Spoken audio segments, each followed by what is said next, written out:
Welcome back to the channel. In our last video, we talked about China refusing to comply with secondary sanctions. The Ministry of Commerce dropped its three shalls not. And what was Washington's response? Silence. 48 hours of silence. For a Treasury Department that likes to put out a press release, the same day a sanction takes effect, 48 hours of saying nothing is itself headline news. Bloomberg's report used the phrase rare defiance. Rare, not unprecedented, not historic. Meaning, this isn't the first time something like this has happened, but it sure doesn't happen often. It is like having a dog that is usually well behaved and one day it chews up your slippers. You don't say the dog has gone crazy, you just say it rarely misbehaves. The subtext, we're still in control, just a little caught off guard. That word choice is itself a microcosm of Washington's mindset. For the past decade, the entire sanctions apparatus has operated in a comfortable pattern with China. We scold you, you listen, you comply. OVAC sanctions Chinese companies, and those companies scale back their business. OVAC warns Chinese banks, and those banks cut off the relevant transactions. When China enacted its blocking statute in 2021, OFAC's internal assessment was essentially, this is similar to the EU's 1996 blocking regulation, which became a dead letter after US pressure.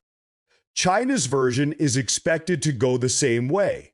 In plain English, window dressing Washington treated China's blocking statute as some kind of Eastern pageantry. You appreciate the gesture, but nobody's going to mistake it for something you actually enforce. Then on May 2nd, the window dressing moved. Bloomberg quoted an unnamed Treasury official saying they were assessing the impact, not condemning, not warning, not vowing countermeasures, assessing. When was the last time you saw a superpower's Treasury Department respond to open defiance of its sanctions with "we're assessing"? That is not composure. That is being stunned. And the stunning has a reason. The operating premise of secondary sanctions is the target's dependence on the dollar system. You need dollars, so you do as you are told. But if the other side says we can survive without your dollars, and you are not actually prepared to kick them out of the dollar system, because that would mean massive upheaval in global financial markets, then suddenly the cards in your hand look very awkward. Sanctions are, at their core, a threat, and a threat's effectiveness depends on how far you are willing to go to carry it out. OFAC can sanction 5 teapot refineries, but can it sanction China's large state-owned banks? Can it risk the shock to its own financial markets to make good on a threat written in a press release?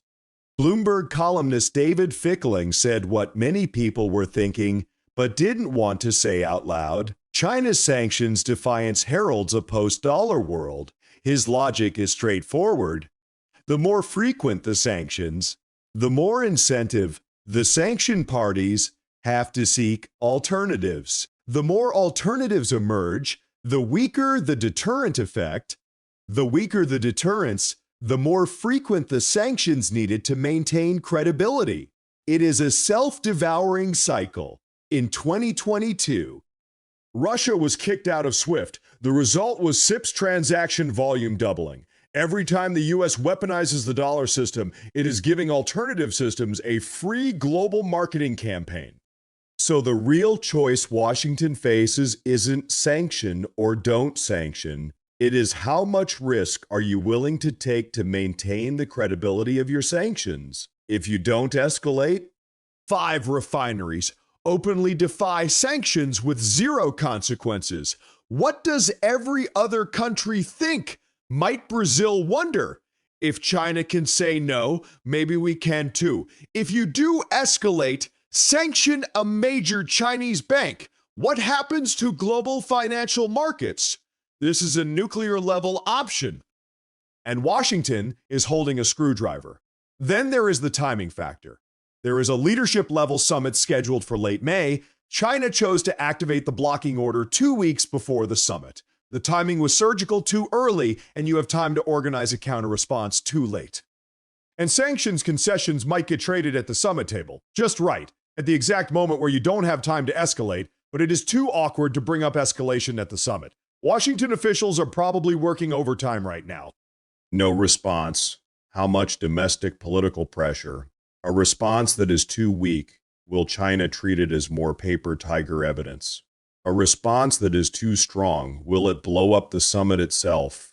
3 options, and not a single comfortable one. Fortune magazine pointed to a deeper issue.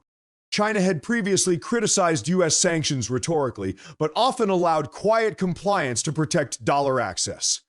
That quiet compliance is the through line of this whole story. Both sides knew China was complying all along. Both sides pretended not to know that the other side knew. Ministry of Commerce's May 2nd announcement shattered that unspoken understanding, not quietly saying, "We're not playing along anymore," but saying it out loud in public for Washington. This isn't just being rejected, it is being publicly rejected. Being rejected hurts your interests. Being publicly rejected hurts your pride. And pride matters in Washington. Congressional China hawks have already seized on this. China said no, and the U.S. didn't make it pay a price. The ultimate goal of sanctions was never just to cut off Iran's oil revenue. It was to maintain a sense of order. I set the rules. You follow them. Once that sense of order is broken, sanctions stop being a tool and become a project that exists to save face. And doubling down on a face-saving project is usually where disasters begin. Fickling ended by saying, "This isn't the sudden collapse of the dollar system, it is gradual erosion." He is right. The events of May 2nd won't cause the dollar to lose its reserve status. They won't shut down SWIFT. But they will be brought up again and again in meeting rooms in Riyadh, New Delhi, Brasilia, and Ankara. Look, China said no, and the U.S. didn't do anything about it. The reach of that sentence is more powerful than any technical upgrade to SIPs. The most expensive cost of sanctions is never the damage inflicted on the sanctioned party. It is the image seen by every bystander. The big stick swung down, and it made no sound. Next time, we'll talk about the banks caught in the middle, how they navigate the gaps between two contradictory sets of laws. That is another story, more technical and more brutal. See you next time.